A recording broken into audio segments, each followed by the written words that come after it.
Welcome to another episode of the Limitless Life Podcast. I am your host, Kyle Smith, and if you have not done so, hit that subscribe button so that you never miss another episode. And if you love this podcast and want some more tips and tricks on how to improve yourself, go ahead and subscribe to my YouTube channel. There are tons of instructional videos there. You can find the links below.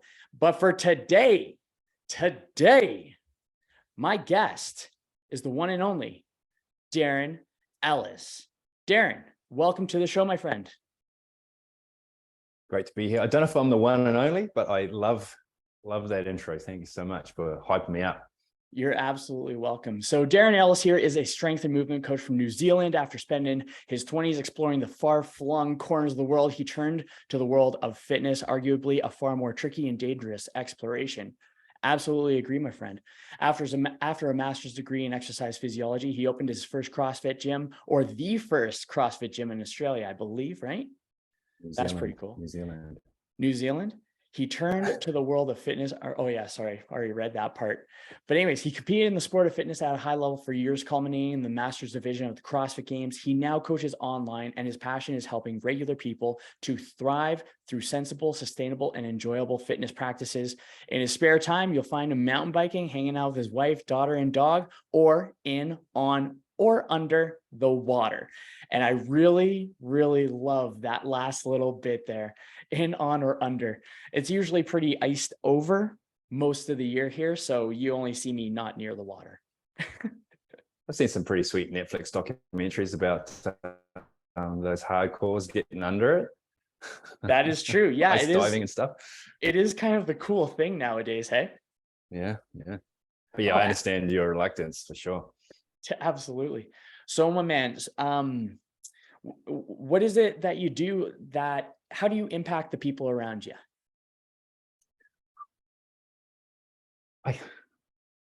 A big thing for me is that sort of breakthrough understanding that it's not necessarily as hard as it seems to be.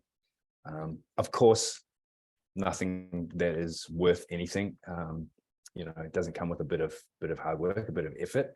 But, for all the fitspo out there trying to entice people into activity, there sure is a lot of, even if it's just, somewhat a subconscious message showing people that's pretty freaking hard, and bombarding us with, the best of the best. And it's, Jocko's telling you get up at 4:30, and then David Goggins is telling you run 2 marathons before breakfast, and everyone's got an 8-pack, and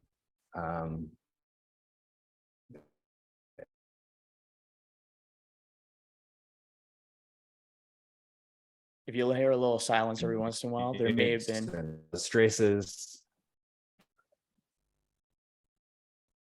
Oh, the Wi-Fi cut out a little bit there for my friend. Mid rant, the worst. All good. I had 2 marathons before breakfast. Yeah, and that's the vibe, right? We just get told that there's all these things that are possible and to aspire to, but most people need half of that, and that's tough enough of an ask as it is. It is actually enough for the goals that most of us have. Something I often talk about is, what's the world record for deadlifting? It's upwards around 1,000 pounds. World record marathon is 2 hours or so. So you half the deadlift and double the marathon, you are a fit bastard.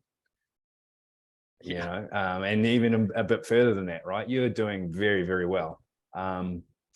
And so, yeah, we need to stop sometimes aspiring. Like we can be inspired by, but certainly we don't want to be getting caught in that trap of aspiring to these ideals that are not practical.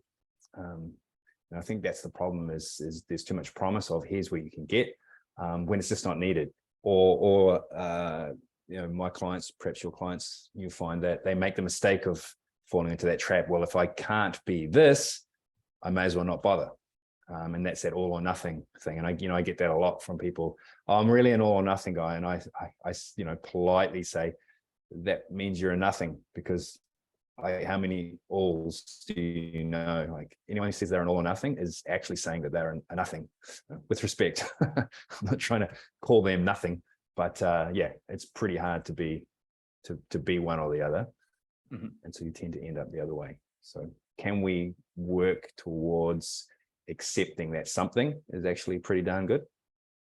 I really like that. So how is it that you introduce that practical thought process where you just kind of shift it? So you get people to recognize the inspiration, but not the aspiration of it. How do you bring about that reframe? Sometimes it's as simple as reminding them of their situation. And that's good. We can live, sometimes we can really fool ourselves, like, yeah, I get up at 4:30 a.m. I deal with 3 kids under 4 years old. I make myself a crappy breakfast, then I get into the car for an hour's commute, and then I work, forget 9 to 5, I'm working 5 till 9 because I got a ridiculous mortgage, and so on and so on. And then the boss is always pressuring me to go out for beers. And I know I need to, because otherwise, I need this promotion, etc. Mortgage. And yet then I see something and go, oh, you know what? I'm going to sign up for an ultra marathon, or I'm going to, insert some sort of physique kind of goal. Yeah, I'm going to get shredded. I'm going to do this such challenge. And yeah, we get, well, I'm as guilty as anyone of sometimes having my brain get away on me and start thinking that that's a possibility, but it's just the reality. So again, gently reminding people of the realities of their situation is often a first step. And then second to that point is reminding them of the realities of what they actually need to make some massive changes. There's a lot of research showing that obese people, if they lose, it's something like 5% of their body weight, the changes in all-cause mortality are massive in terms of a positive change. It doesn't take much at all. And yet, study after study after study can barely get any cohort of obese people to that 5%. And I wonder if often they are not really chasing that, they're chasing more than that. And that's part of the problem that it creates.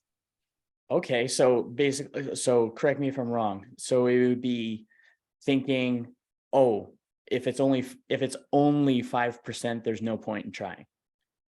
Kind of thing.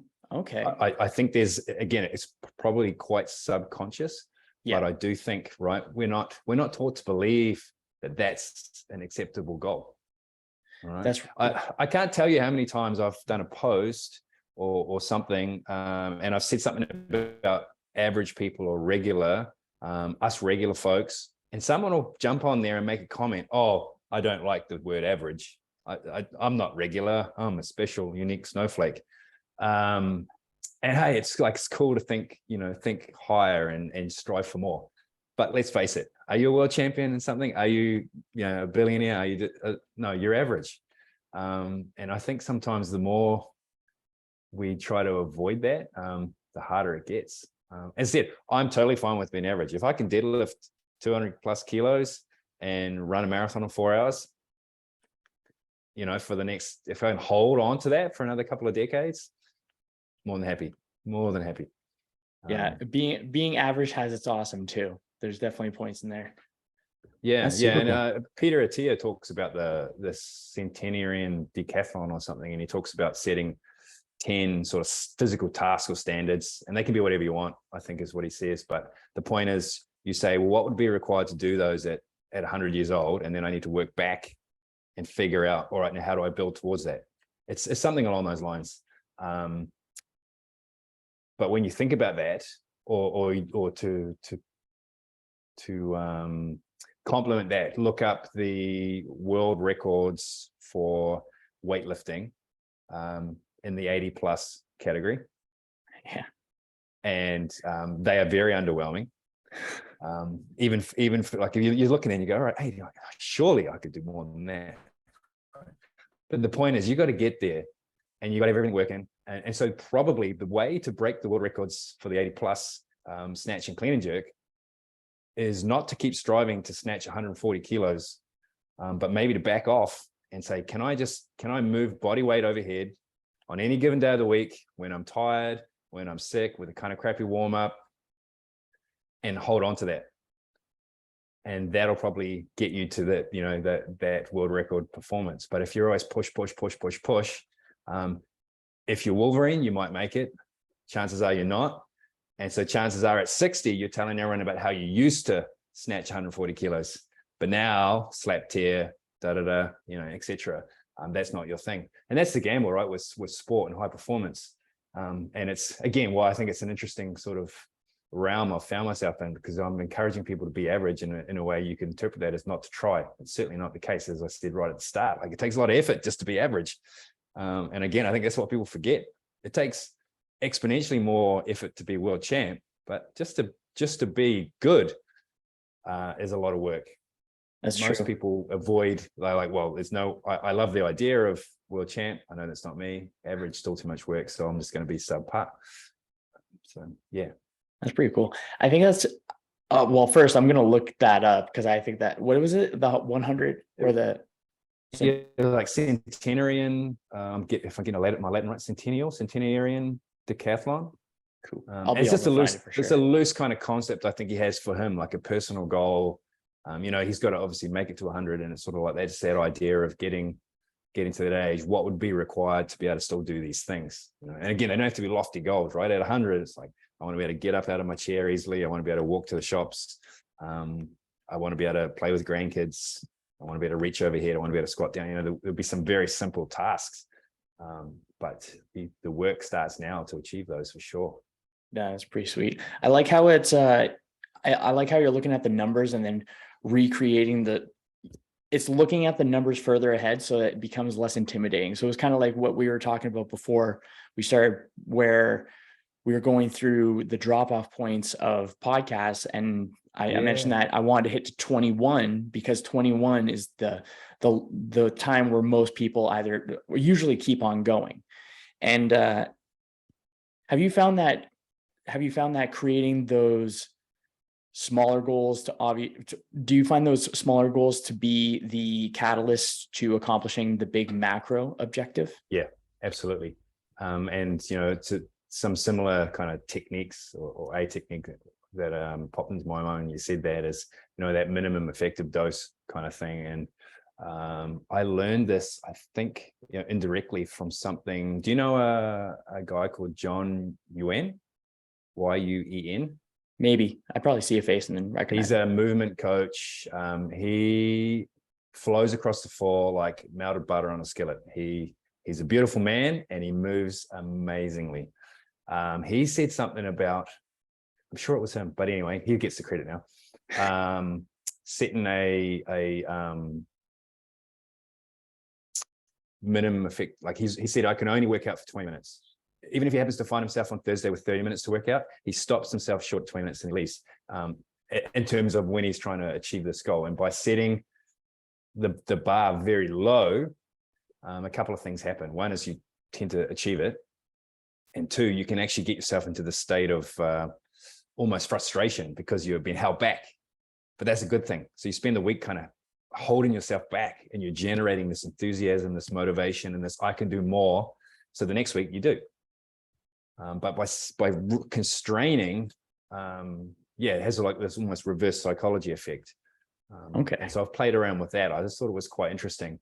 But a lot of the time that's also tied up in that acceptance again of, hey, 20 minutes is actually enough.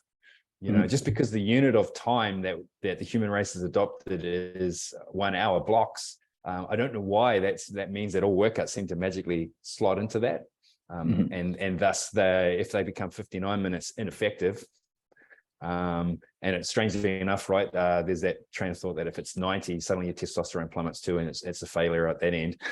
So 60 minutes is for the win. Don't do less than that, otherwise you suck. And the ghost of Jocko will strike you down. Or don't do 90, otherwise you're gonna lose your testosterone and you can't train enough anyway. So what's wrong with a 20-minute workout? Totally. That's the point I was trying to make. And man, I fight with people about it. I really do. Because again, they're like, this is not enough. This is not enough. I'm like, you're doing fucking 0 last week. 20 is good.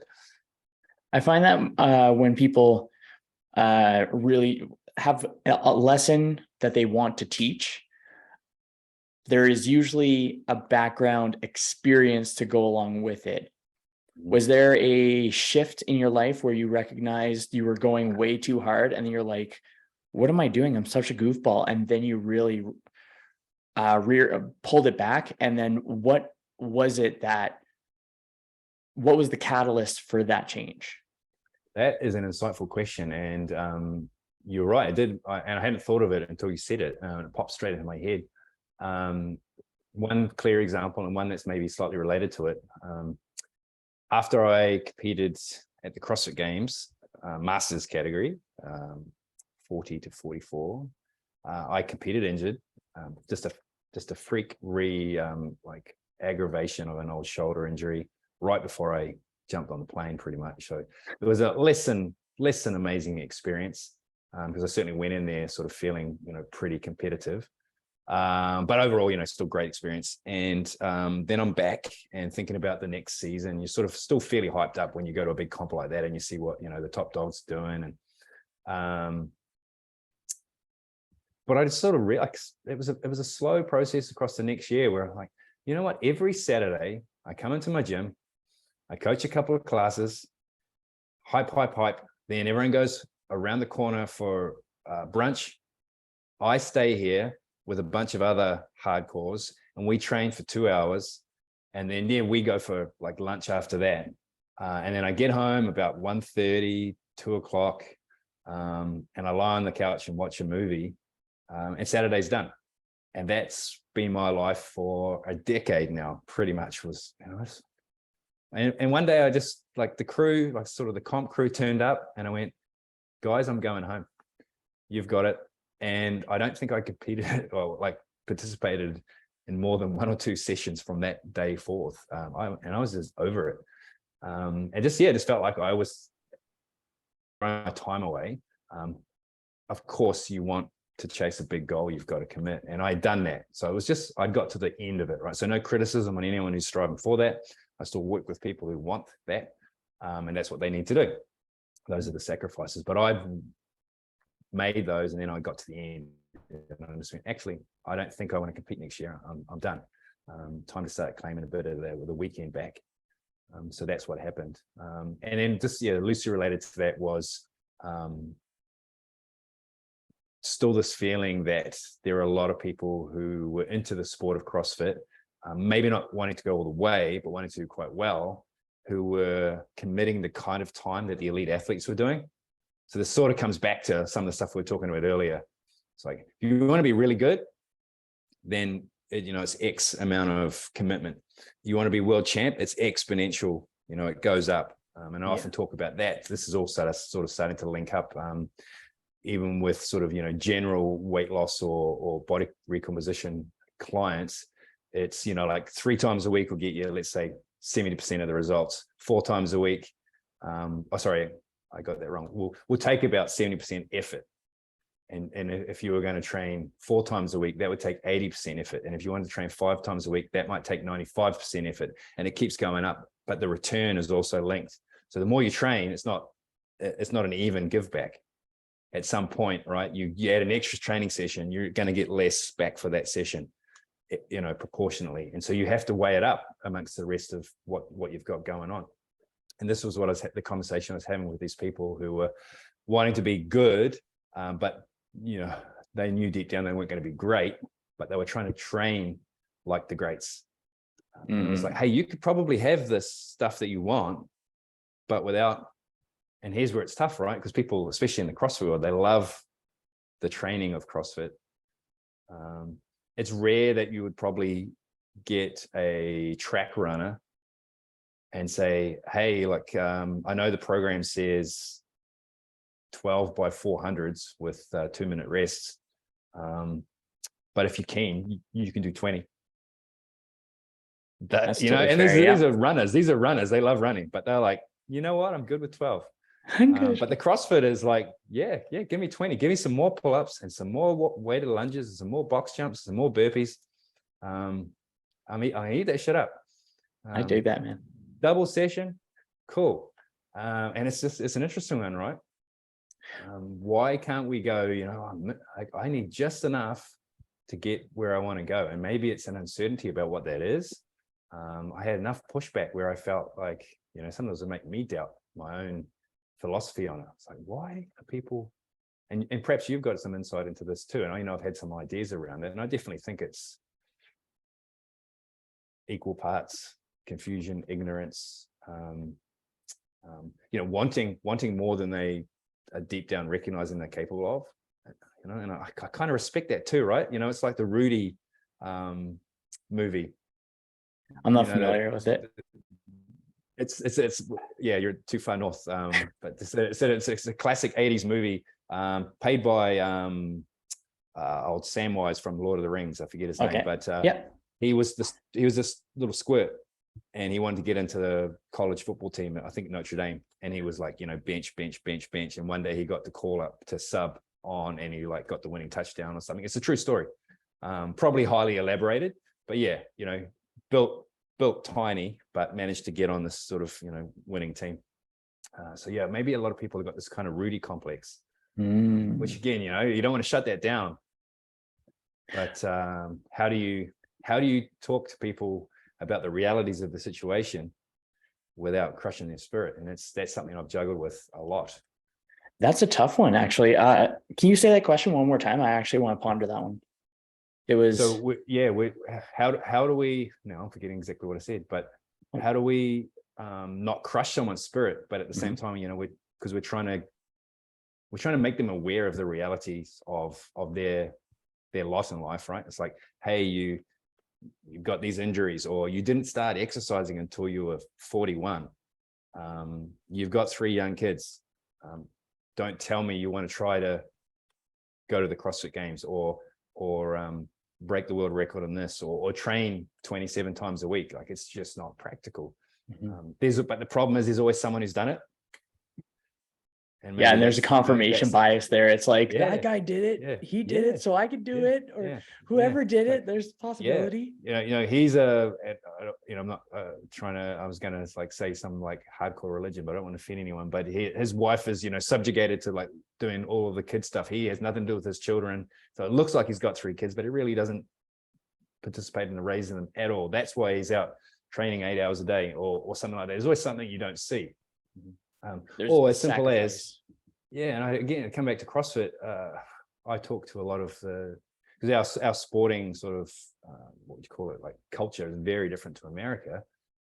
The high school and then of course college sport in America is a beast, and we don't have that kind of thing. So when you get to the CrossFit Games and you are competing in the 40s or the 50s or the 60s, it's the 10 fittest people in that age group in the world.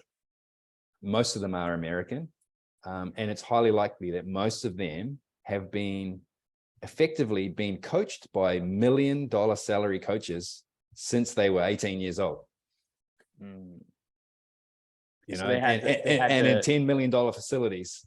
Yeah, their entire, the most productive training time of their lives, they were getting professional level input. That's true. Like, even I think how even high school football games in the States are just like televised, and they're packed stadiums. I think that just blows my mind. It's so crazy. So it's wonderful, right? That's very aspirational, like amazing, inspirational to see, but aspiring to equal someone like that, it's a tough call. But again, even me, I didn't get into CrossFit till I was 32. So on paper, late starter, and I did fairly well. But part of that was it was also a new sport. So, I was just good at something that not many people did. When more people started to do it and I got a bit older, I started to get not as good, funnily enough. And we saw that happen in weightlifting too, which CrossFit was somewhat responsible for. But I've spoken to high level weightlifters back in the early days of CrossFitters discovering weightlifting as a sport. And it was along the lines of, I fucking hate you guys. Like, I was top dog for so long, and then some of you guys, you waltz in, you don't know the etiquette, you're noisy during the lifts, you're doing this, that, you're not even wearing a freaking singlet, and you smash my lifts with shitty form. I hate you. Yeah, he was honest about it, and I was like, that's really interesting. And yeah, that people were good just by road of not many people to compete against.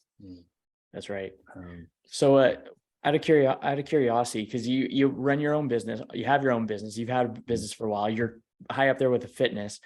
And it seems like you have a little bit more of a balanced life with not training super hard on Saturdays. So with your life as a whole, so it's not really specific on this one, what's a personal practice that has stuck with you for years that gets you in a certain state? And you can go with that however you wish. Okay, cool. But we are still talking in the fitness realm, yeah? We can go with fitness. We can also just go with lifestyle as well. We can go with, so if you any sort of situation. So we can go fitness, or we can go philosophy, we can go business, we can go, oh yeah, man, we can go down rabbit holes. That is rabbit holes. I mean, okay, let's start broad and maybe narrow it in. It's similar to the last stuff we talked about. I don't take myself too seriously. And yeah, it's not this expectation that I need to be anything special. I don't need to put up any kind of crazy performance. And yeah, so actually in New Zealand, we actually have somewhat of a reputation of being somewhat self-deprecating. And so for the international listeners, watch a Taika Waititi film like, Thor, and you'll sort of get a vibe of that kind of humor, where I forget, the Rock Monster says something like, I tried to start a revolution, but I didn't print enough pamphlets. Yeah. That's that's pretty classic. Yeah, that's it. Cool. So yeah, that's definitely been me. I think I exemplify that self-deprecating thing. I just think sometimes people try too hard to be too cool, and it's like, just relax and be yourself, and be okay with that. And that applies in so many areas, but fitness is a big one. Actually, I shared a post to an article or something the other day about it was talking about people looking at you in the gym, and I've noticed a bit of this stuff cropping up. You may have seen it too, where women are snapping video of guys perving on them, and then there's some backlash like from both ends. The females are saying, "Oh my God, that's disgusting," and the guys like, "He's literally waiting to use the water fountain or something, and you timed it just to create a ruckus." And sure, there's definitely pervs in the gym, but overall what I was trying to say was, yeah, people look at you in the gym, like they're absolutely looking at you, they're absolutely judging you, you're doing the same back to them. So just put your track pants on, baggy up, whatever you need to, get in the gym and work out, and forget about that shit, because again, people are limiting themselves based on worries about what other people think. And yeah, I think that's the problem. So that's something that I've sort of, I guess I've striven to maintain in what I do. I certainly want to do well, and I want to, I would like to be someone that inspires people and helps to educate them. But I would love to inspire them to just relax a little bit as well.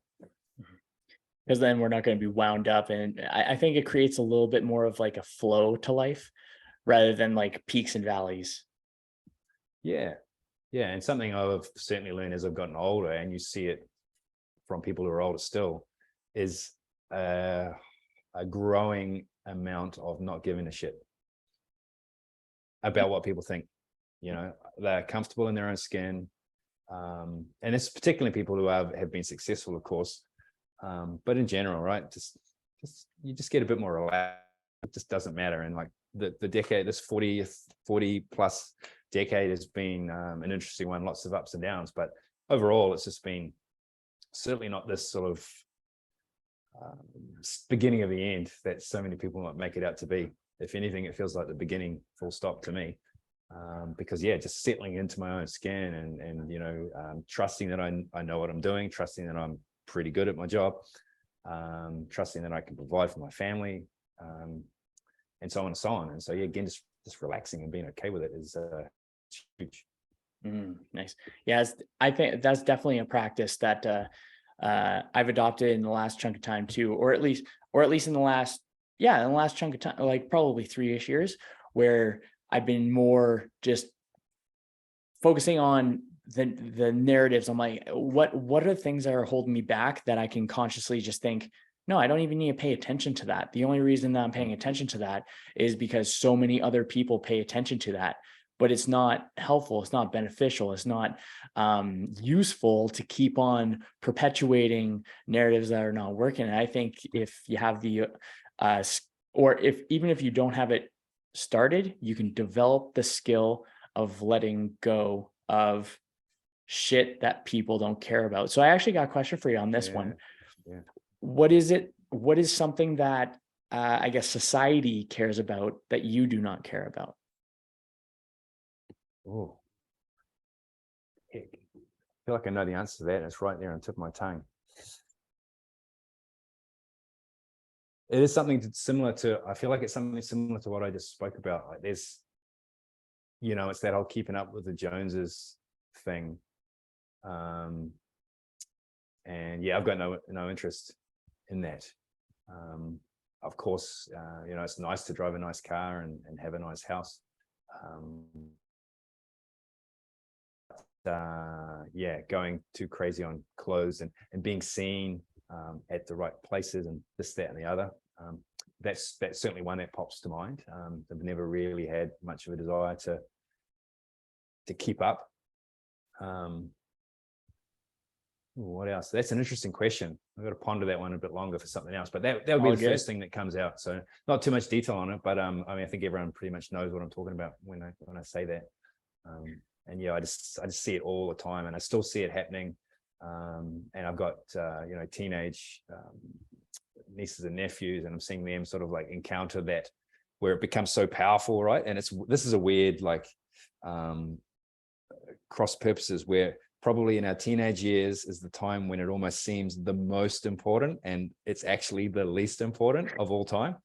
Isn't that crazy and sad and frustrating for them? And we've all been through it, obviously. And it's like, if there was a way to teach teenage kids, you know what? Nobody gives a shit about this stuff. And they certainly won't in a few years. And the people that you're trying to impress or whatever, you're not even going to know them, down the track. But that's a tough one to get through. But yeah, a lot of people carry that, I think, along for too long.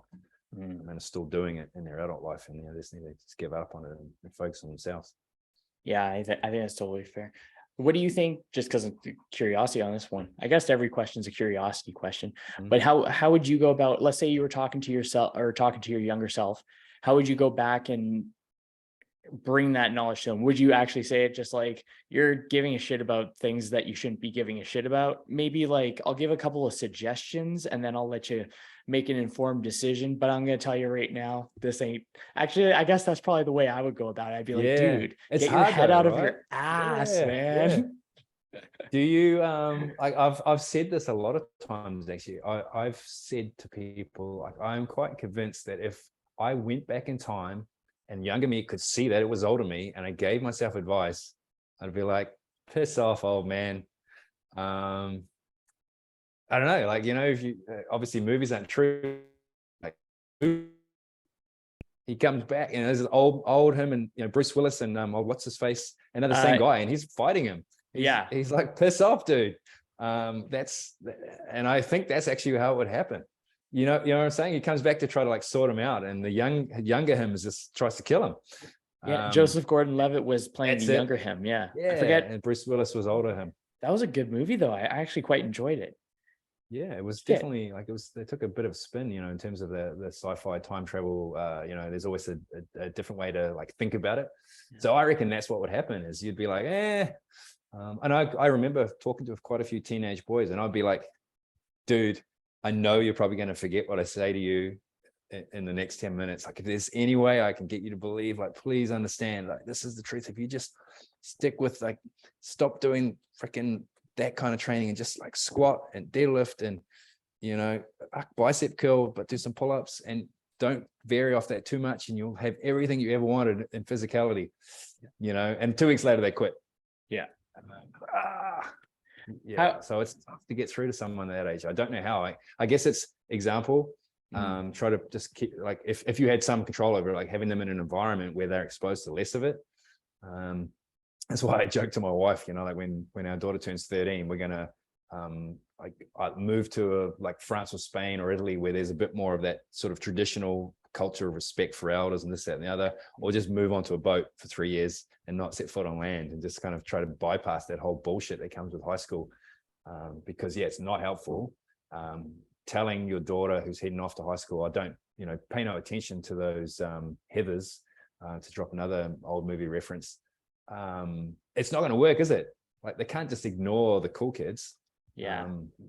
So they're left with either trying to become one or to be other end of it. And I don't know what the solution is. Obviously it actually preys on mine a lot, because I've got 11 years to prepare for it, but I'm thinking about it now. Dude, I really like, I admire the forethought. I had 10 years in advance thinking about it. Hell yeah, man, I'm all about that. That's great. So you've been in business for so long, you've been in fitness for so long. Do you find that there's a pretty decent parallels or overlaps when it comes to the health and business? Yeah, I do. Actually, I remember writing an article about, I basically took an article, it was about making money, and I just crossed out money and wrote fitness. Every time they said, and if it said business, I think I swapped in exercise or something along those lines. It was like wealth and health and money and training, and then you read it back and it was just made perfect sense. It was as clear as the original article. So I thought that was quite interesting. I have to dig that one out. Actually, I was quite chuffed with that effort. So yeah, a lot of parallels, and just like fitness, like what we've talked about a lot early in the chat, right? There's a lot of people in business who are chasing this sort of extreme when maybe they don't need to. Maybe it's harmful to do that. And who are we looking to? The Elons and the what's it, Cuban and and often they're admired for their ruthlessness, and this, that, and the other. And it's like, is that really the person that we want to be? Is that what we believe is the path to success? And there's books written about the secret millionaires, and it's just the guy who lives next to you, and him and his wife own a company that makes the bolts that go in the trusses that are used to build bridges, and they're worth $500 million, but they live in this nice little 3-bedroom suburban house, and they're quite happy with what's going on. And there's so many people like that out there, so wealthy, but they're doing sort of everything right and in moderation. So I look to that for sure. I think that's a massive one. So of course we all dream of like cracking it, but you don't have to. I guess that would be the answer, right? Like I certainly wouldn't mind competing at if I just could click my fingers, sure, I'll compete at the CrossFit Games again, or sure, I'll be the best of the best of the best at something. But of course you don't learn anything from just clicking your fingers. But the main point is you don't need to be that good to get everything you want out of life. I think, again. So would you put as like if you were to apply one word to kind of the day that you want to live, and I just say day just because there's only a day, and then hopefully we just get another. Would you say that like joyfully living, fulfilling life, or loving life, or is there a kind of a word that you have in the back of your mind that brings an intention to the day? And as you started introducing that concept, the first word that popped in my head was freedom. Having the freedom to do whatever you want is absolutely a big one. And I know it's talked about a lot in business and wealth circles. It's not about how much money you earn, but how much freedom you have to spend the time that you have. To sort of link into how you phrased it, though, fulfilling it is definitely a strong word as well. I think about fulfillment a lot, because it's loosely tied.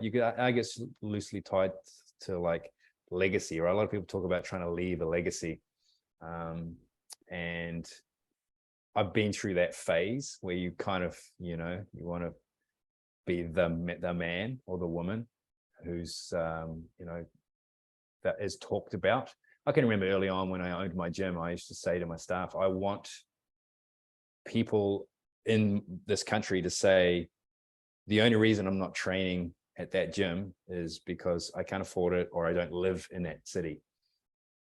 But that's where I would train if I could, And so when people think fitness or they think gym, they think my gym. That was always the goal, and it was setting that high bar. But yeah, a lot of that was tied up with like wanting to be the best of all the gyms. And again, as I've touched upon, you realize you don't need to be. I mean, sure, someone's got to be, but you don't need to be. And yeah, fulfillment is quite different to legacy. As being you're satisfied, and I think if you're trying to leave a legacy, maybe you're never satisfied.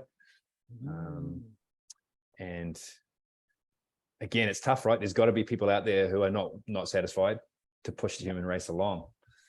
And that's what I think is really interesting, because again, it's like, you can hear that person going to me like, don't call me average. And you could argue, am I trying to slow the human race down with all this talk?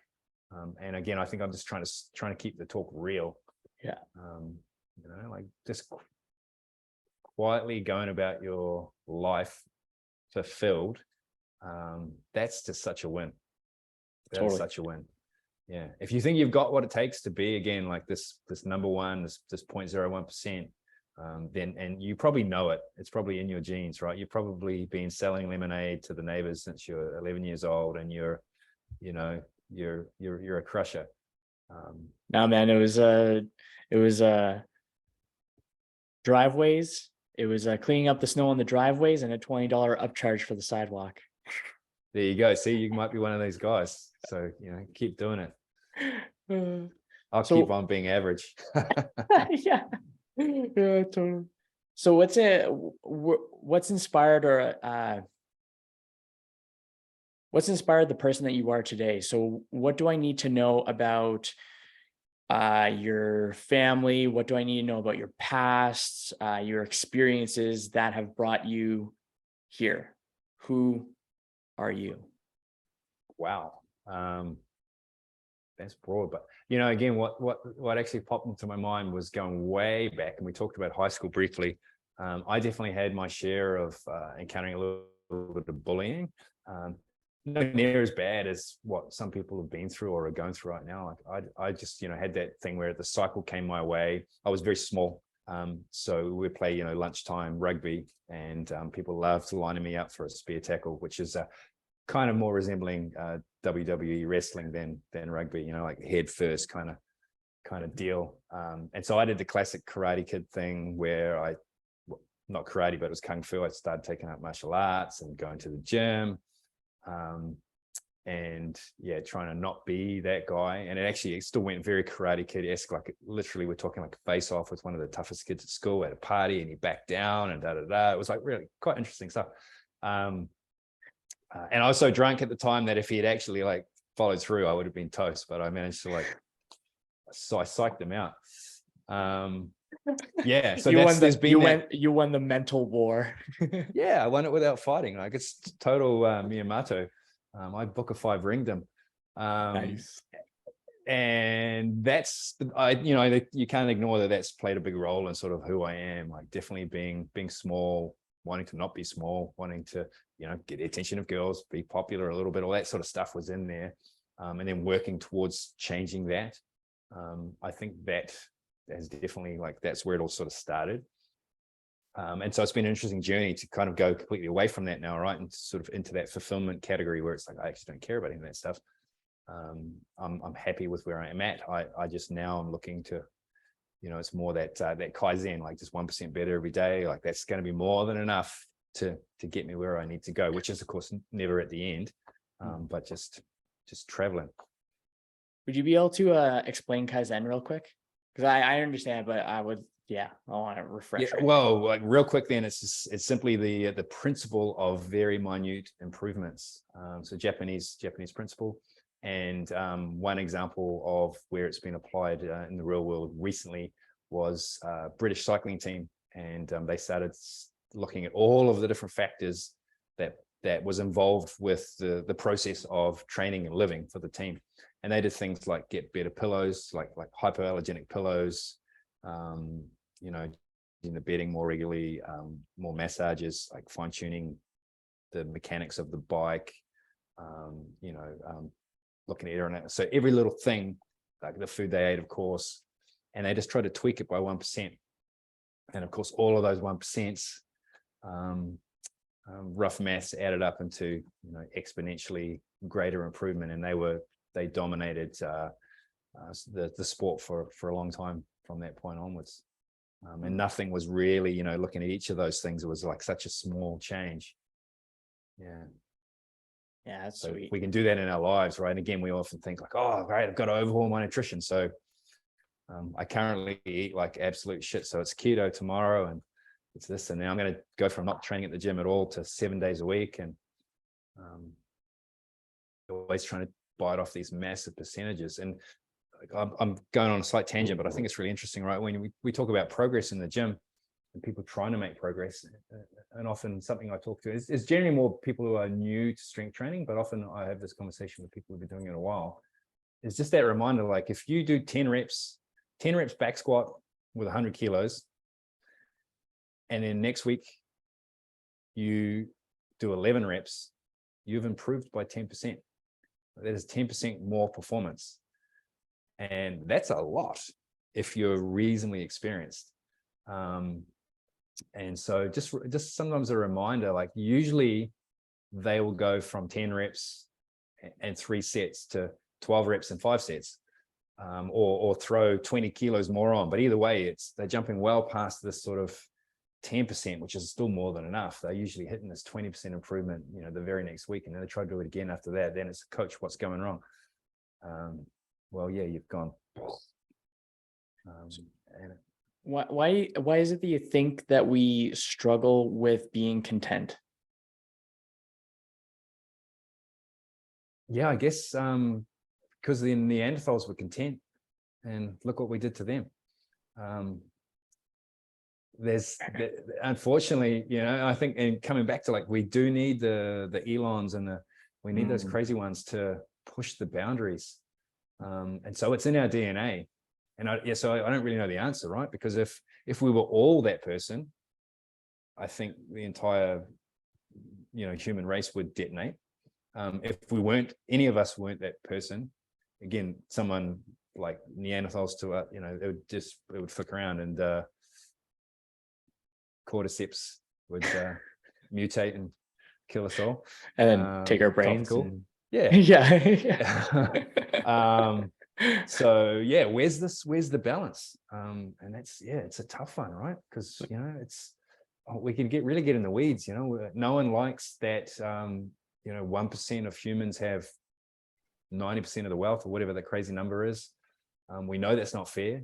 But have they earned it? Like, because they were the ones willing to do that kind of stuff. Yeah. But yes, right from the time of, you know, like when you're like, no one wants to be the lowly serf. And why is the king got it all, and I have to pay him taxes and give him half my grain just to like be allowed to use this muddy bit of grass to try and feed my family, blah blah blah. Like that's, you know, that's obviously not fair.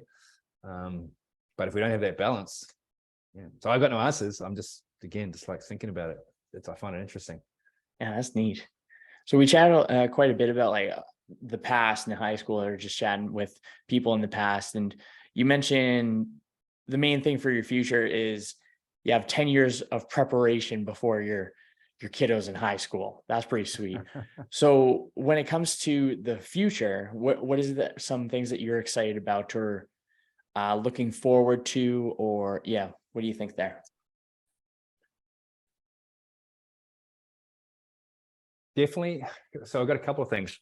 One is just an interesting observation that's happened to me personally, which was that at the age of 30, I was fitter than when I was 20. And then at 40, I was fitter than I was at 30. And so I'm wondering, like, can I be fitter at 50, which is a smidgen over 2 years away? Can I be fitter than I was at 40? And then I think now we would have to start like tweaking the markers of that. So 40 competing at the CrossFit Games, there's obviously some clear sort of performance benchmarks that say I'm fit. But at 50, like speaking now, nearly 48, I don't wake up to an alarm. I have no pain anywhere. I'm much more relaxed, a lot less stress. I'm definitely more mobile. I'm not as strong. I can't go as fast. But I think I've probably got more endurance, so it's some different sort of benchmarks. The thing is that as I approach 50, I don't want the 40 benchmarks. So I do think I'm winning, right? Like my idea of fitness is what I'm moving towards. And so I do think I'm fitter than 40. So there's a little bit of, I'm kind of fitter in some more objective terms, but I'm definitely a lot fitter in some more subjective terms as well. And so then what's going to happen at 60? Can I keep that going? That'll be very interesting. And now I lost track of what the second thing I was going to say. But yeah, that's hopefully that's enough. But that's going to be an interesting journey for sure. That's pretty sweet. Yeah, the question was mostly what are you looking forward to? But I think that was a great ansor. I think that's I think that's really, that's cool, man. That's a really neat perspective, because keeping in mind that that's 10 years apart each time. And that's if you're on the same trajectory where taking care of yourself is the highest priority, or like the internal priority rather than comfort, I suppose, or excessive comfort. I think that's crazy. Like, what could you get done by 60? What could 70 be? There's this video, or there's a couple examples, but there's this one lady that she's a personal trainer, and she's in her 90s and she competes for bikini.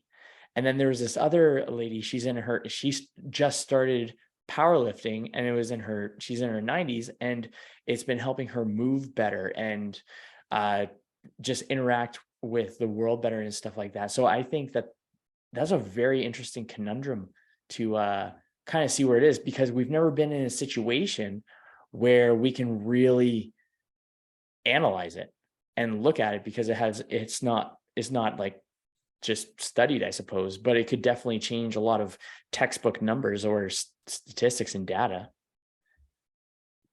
Yeah, it's a tough one. And because I'm the first to tell people like the legend of Milo, right? Like his dad gave him a calf when he was born and said, lift it over your head. And then it became by the time he was a young man, he was lifting this 1,000-pound ball over his head, and he was the strongest man in all of Greece or something.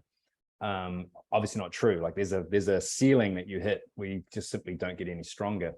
And I often have used that example with clients, and I tell them about that, and they're like, oh yeah, obviously. And I said, well, why are you training like your Milo? Like your mindset, right? You're coming in, you're huffing and puffing, you're mad because you didn't get to do what you did last. And same thing, you've got more stress in life, you're getting older, you've got an injury, or life circumstances are different.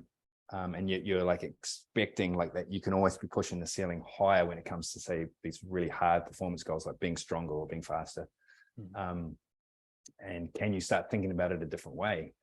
Like it's as obvious as dying that it's going to happen. You will not get any stronger at some point, but there's so many other metrics that we can play around with. And then even with strength, like if you're only chasing 1 RMs, like when's the last time you tried to do a 5 RM?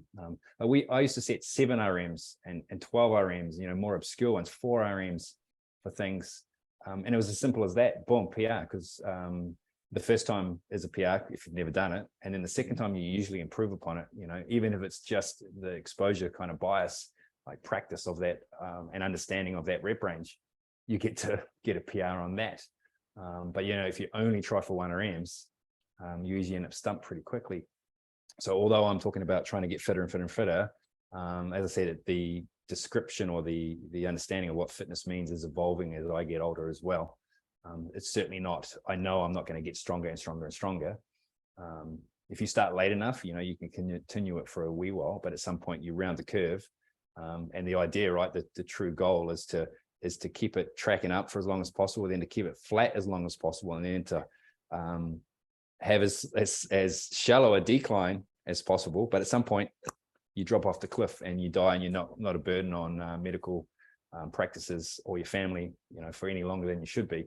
And you get out of there quite quick. But a year before that, you were, vigorous and living life, not 10 years hooked up to a machine and, a cocktail of pharmaceuticals. Yeah. So so since we're going in or from the conversation where you're going into 50, and then what could you do at 60? Let's say someone's going 30 to 40. What's some actionable advice that you would give them to end up progressing? Or I guess I'll just go with the question on that one. What advice would you give people for that one? So from 30 to 40. So we're talking, let's say experienced, pretty aware. Let's say you were talking to your 30-year-old self. All right, that's good. I would say something along the lines of like simplifying things, focusing on the basics. So we're talking the classics, right? Like don't skimp the warm-ups. Have you heard of a cool down? 30-year-old Darren, do you know what a cool down is? Try getting more than 5 hours sleep once in a while. I know you find walking boring, but there's these new things out called podcasts. Plug one of those in to your 18 years ago, mini disc player. Get your mini disc player and go for a stroll. It'd be stuff like that. Get those simple things in order, rather than again trying to lift more than everyone else. I love learning skills, but again, it's the CrossFit world was like, got to get a muscle up, got to do handstand walking, and that was like the holy grail, and nothing else mattered. And there was so many other fun things. And again, I tried to really steer away from pigeonholing the skills when I was coaching people. My comp crew would turn up for Saturday training, and I'd say, we're going to do circle ups on the bar. We're going to do ice cream makers on the rings.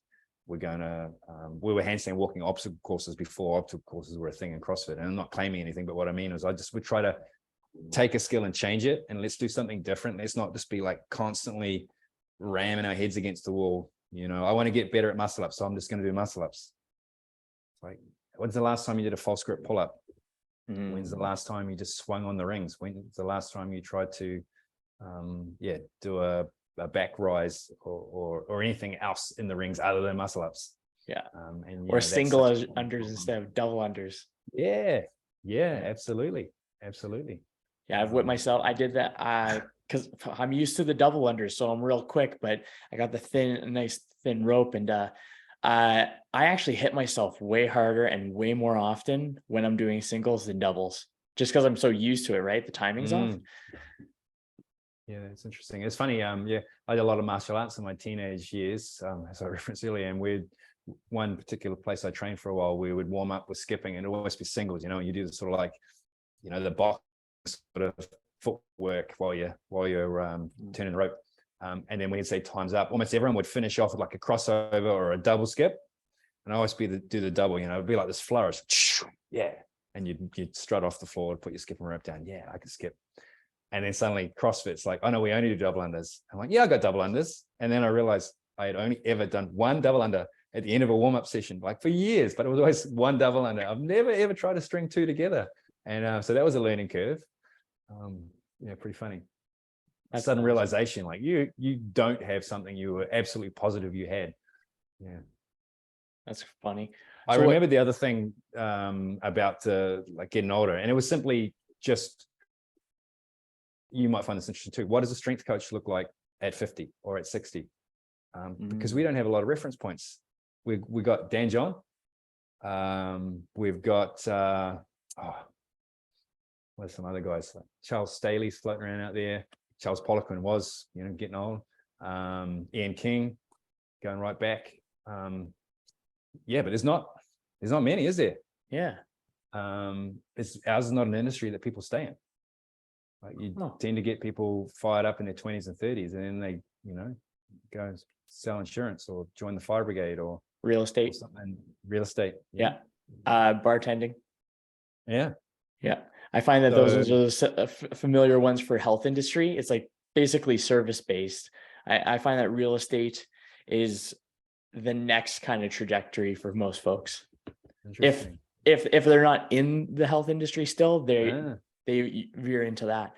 I think it's still the hospitality kind of component to it. Yeah. Hard very to take a similar, gander. you know. But I certainly, like, this is all I know. Like, I didn't get a trade. Actually, I was speaking to my wife. We were just talking about sort of like you know, it's you never want to talk about regrets. It's important not to linger on them. But I can certainly think of the 3 years immediately after high school that was somewhat wasted in a mostly boozy haze and a dead end job, you know, before I started to figure out that actually I wanted a bit more than this. But I can still remember not looking forward to anything but Friday night for years on end. You know, that was just that period of time. And What was I still, oh, sorry. What was the pivot on that one? Because there's still a lot of people that are looking forward to the Friday mostly. Yeah, I was lucky. I'm not gonna say that you know, a higher power spoke to me or anything like that. I was lucky because I was loving that. And I had two friends walk into where I was working one day and they said, "Hey man, we just booked tickets to London." And I was like, "Oh, cool." And I went round to my mate's place, and there was a bunch of us there. We're all like, "Damn, that's awesome. Let's book tickets to London too." And so 4 more of us did. And we went about 3 months after these guys. We went off to London. And funnily enough, the first few months, I did the exact same thing I did at home, which was just drink more expensive beer and live more expensively and not really learn or see much else beyond the inside of pubs. And so then I guess I did have some kind of moment, and I don't even know why it was though, but we had booked trips to an event in Spain called the Running of the Bulls, Pamplona. I don't know if you know about that, right? And it's a booze fest. Like, there's all this culture and tradition, right? But everyone that visits goes to get pissed, and they get pissed, and if they're unlucky, gored as well. And so we'd booked this trip and we'd paid our deposit and we we're going to get on buses. We're actually living in Scotland at the time. We're going to get on buses and bus all the way to Spain. And it was like 40 hours straight driving or something. And the time came to pay the rest of the money. And I said to my friends, actually, I'm not coming. And I still don't know why it was. It might've been some moment where I just had been in a little bit like over what was going on. You know, we're out every night drinking, and whatever it was, I can't remember, but I just said, I'm not coming. And I took the money that I was going to put down on that trip, and I bought a ticket on a safari truck to Africa. And that was the life-changing. Right. Yeah. So I mean, I saw it all. It was the cheapest tour on the cheapest company in the cheapest country in the world for the longest time. That was how I factored. I was like, oh, how far can I make this money go? And so I was in Africa, sleeping in a tent on the ground because I didn't even have a mat. I forgot to buy a mattress when I left. So I slept on the ground for 7 months. And, holy shit! Yeah, life-changing. I suddenly saw what the rest of the world was like, and that there were a lot more important problems out there. And then I spent the next few years basically traveling to other kind of places like that. Another visit to Africa, Middle East, Central America, those kind of places, just going as cheaply as I possibly could. Which I needed to, because I was earning no money, because I had no trade, because I'd spent those 3 years after high school doing nothing. So I tended bar and I waited tables and I worked on farms, and I even did a bit of bouncing, like, you know, security work. It was all just shit money, but socked it all away, lived on noodles, and but got some great experiences out of it. Fair enough. What's some from your travels and to this point, like present day, is there still, maybe you haven't thought of it in a while, but is there an underlying lesson that you experienced or found in that time that you still draw from presently, maybe consciously or unconsciously? That's a good one. I mean, definitely what I said a couple of moments ago, just understanding that you think you got problems.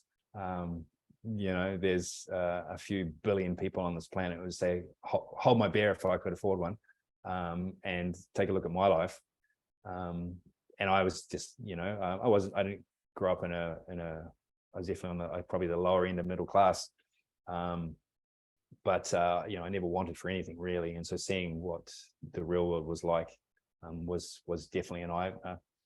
And so yeah, probably subconsciously I just remind myself of that. Sometimes we're looking to buy a house right now, this, that, and the other.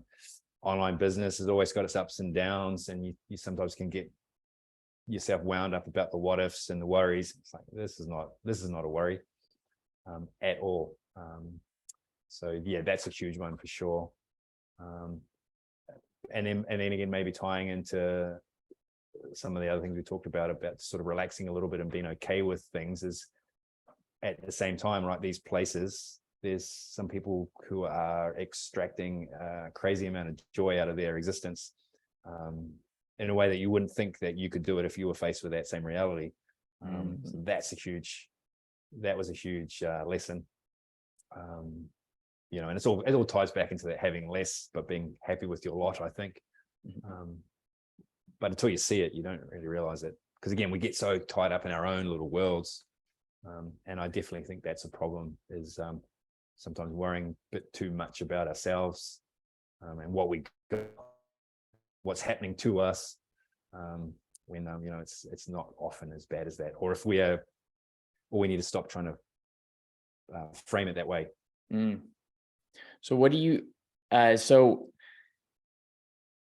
roughly, actually, I'll just go, if you were not able to do what you're doing now, what would be your alternative? Oh, damn, I play that question around in my head a lot. And I don't know the answer. I honestly don't. Okay. But to try to answer your question, I guess I try to think of what are the qualities involved with what I've done, and how would they transfer over? And so, there's things like leadership, management, organization, teaching, and that sort of thing. So, I've framed it that way to try to think, well, how would that, carry over? And so it definitely seems like, and even when I considered getting out of the business briefly through the COVID era, I started looking at small companies who were looking for kind of like 2 ICs or even CEOs. And I sort of read through the job listing and go, tick, tick, tick, tick, tick. Oh yeah, I could do that. Yeah. All right. I don't know that, but I could learn it easy enough. Interesting. All right. I'm the CEO of a company. But I guess, that's what I was at the time, and I guess still am. I still have a limited business under my name, so I'm still CEO as such, or director, or whatever you want to call it. So yeah, it's maybe just finding another passion. So again, as an example, one of the companies I looked at was a mountain bike park. I'm into mountain bikes, so that could be interesting. So yeah, so that's where I've gone. I guess even though I'm enjoying being a one-man band right now, I could see myself, working with a team of people, leading them to achieve some kind of outcome in that business. Yeah, that's very even cool. I don't want to be a teacher. Let's just make that clear. No shade thrown at teachers.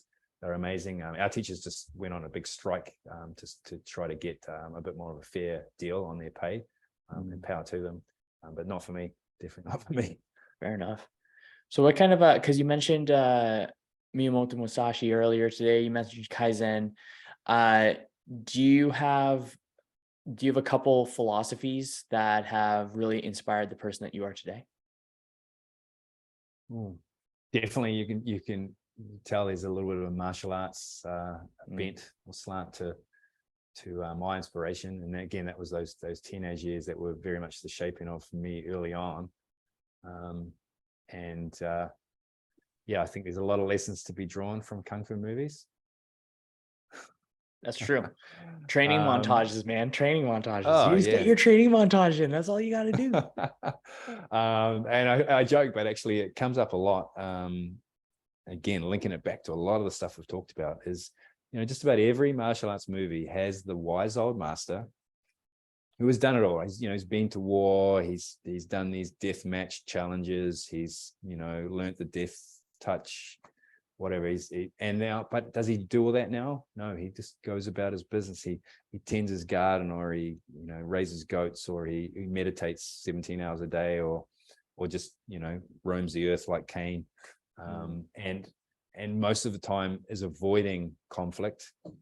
And there's the young, brash, punchy guy who's trying to start shit and prove himself. And the old dude's just like, I'm good, man. I don't need to fight you. It's fine. And of course, for the movie's sake, eventually he gets drawn into it and he shows everyone what he's made of.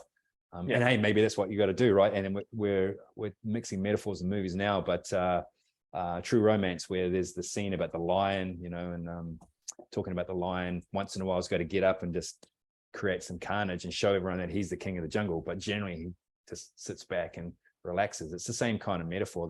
The lion is the same as that kung fu master. He knows he's the toughest in town and doesn't need to prove it. And while not calling myself the toughest in town, I just like that concept of, it comes back to self-deprecating and not needing to keep up with the Joneses and just being so satisfied with who you are and what you're doing and what you stand for that you don't need to talk about it. Of course, you find yourself on social media having to talk about it because you're trying to inspire or aspire or whatever. So it's a weird little confluence, but we're still working on finding the right balance with that world, socials and stuff like that. Oh man, it's a crazy world. It's an interesting. I find that if I wasn't keeping myself in check, or actually I've been recognizing when I just am on autopilot or I'm unconsciously on it. So if I go on to make a specific post, I've been noticing I just auto scroll. So I just go into an auto scroll and I'm like, whoa, this isn't where I parked my car. And so it's interesting. It's interesting having to it's interesting having to guard ourselves from distraction. One thing I've done, because I love to read, and I think it's genetic because I still remember my first year of school, so 5 years old, and the teacher telling me that I was lying because I told her I'd finished reading the book that she'd assigned me. Nice. And I was like, no, I've read it, but you couldn't have read it that fast. I have. And so that, I don't know why that was, but I've always been able to read quickly. And generally there was never a house that I lived in where I had not read all of the books, including my sister's Sweet Valley Highs and, crap. What if it was in the house and there was nothing else to read, I would read whatever I had not read. And so the invention of the internet was a real problem for me because now I couldn't clock all the reading. I couldn't finish because there was something else to read. And I definitely had, and still do have, problems with it because there's always more to read and I love to read. And so I have to put blocks in place. A simple one was with Instagram. I try to keep the people I follow to around 100. I'm a little over that now, but generally every once in a while I'll go through and I'll whittle. I'll be quite ruthless. Doesn't mean I won't refollow them again later. But if I keep it at 100, what it means is if I do get on Instagram and I do a bit of a flick, within about 30 seconds, it says you're all caught up. And that's it. The app's useless now. There's nothing to look at until a couple hours, at least a couple hours, when enough of those 100 people have posted something to pop back onto the feed. And often that is hours. It's hours where it still says you're all caught up. And that's just, it might sound pathetic to some people who've got that under control, but for me, just that, as I said, since I was young, that innate need to sort of consume knowledge can work against me. So I have to sometimes play tricks on myself to settle down. That's so funny. I find that really interesting.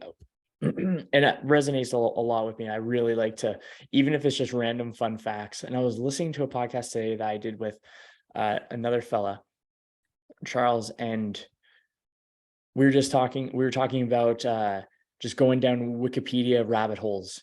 And it's just not intentional learning. It's more so just useless learning for just for the sake of it, So it's just really interesting where we have to really pay attention to the information that's going into our minds so that we don't get just trapped and drawn into this whole just more and more and more, There's so much. It's like, talk about junk miles, junk info.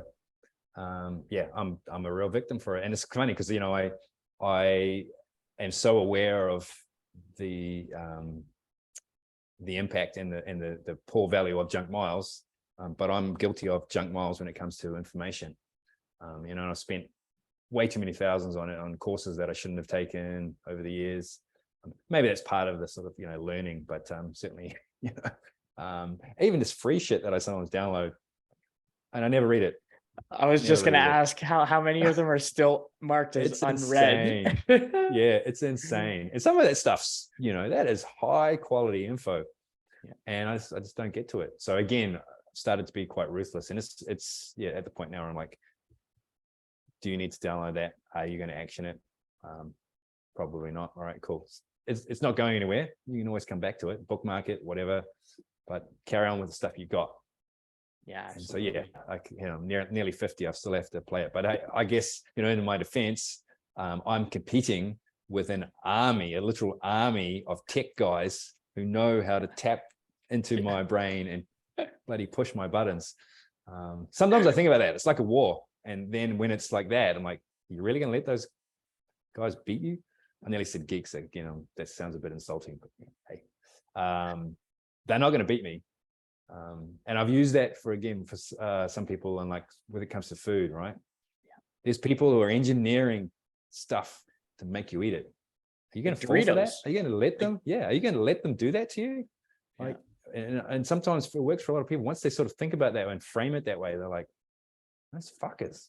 Yeah. It's like, though they're taking your attention. They own your attention. Yeah. Yeah, and they certainly didn't deserve it. Yeah, that sometimes can just, you know, sometimes you got to get a bit fired up about that sort of stuff to just make the switch. So yeah, that's one of my tricks anyway. Absolutely.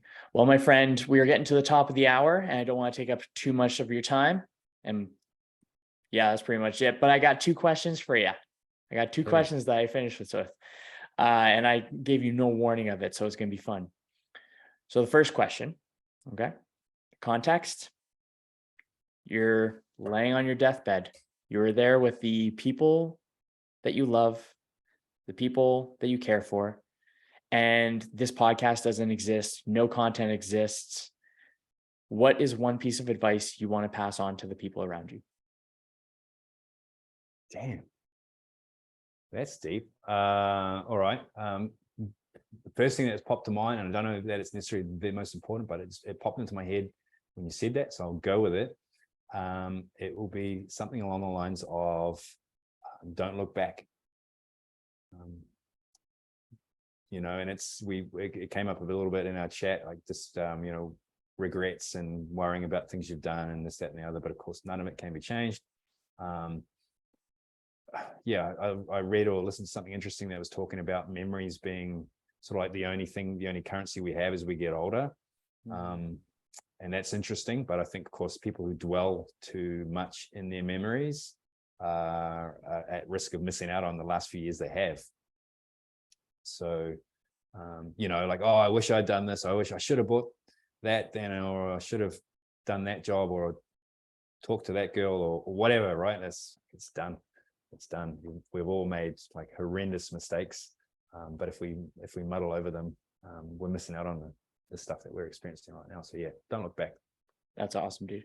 And then the final one, it is kind of a 2-part. You can kind of go with whatever one flows best, but how would you define living a limitless life? What does living a limitless life mean to you? I mentioned this word earlier on in the talk, freedom. Definitely freedom. Freedom to do whatever I want. And that does not have to be some grandiose kind of day, right? If I can, again, wake up with no alarm, go for a walk with my family, have a swim in the ocean, come back, eat a healthy meal, and then impact a few people and help them connect with other people, and sort of finish up the day in a similar fashion, then I don't think I want for much more than that. Yeah. I like that. That's good stuff, man. So, folks, that's what I got for you today. Where can people find you, Darren? DarrenEllis.coach. That's the website. You know, I know not many people have those these days, but I've got one of those. And it's also my Instagram handle, which is where I spend most of my time. And so connect with me through either of those platforms. Excellent. And if you have loved this episode, please do me a favor right now, share it on your Instagram stories and tag me with my handle at Warrior Body Kyle, along with, say your Instagram handle again. Darren Ellis.coach. .coach. Okay. I was going to wing it, but I didn't want to mess it up. I figured I'd go with that. That is one of the ways that we grow. And until next time, I hope your day treats you as good as you look.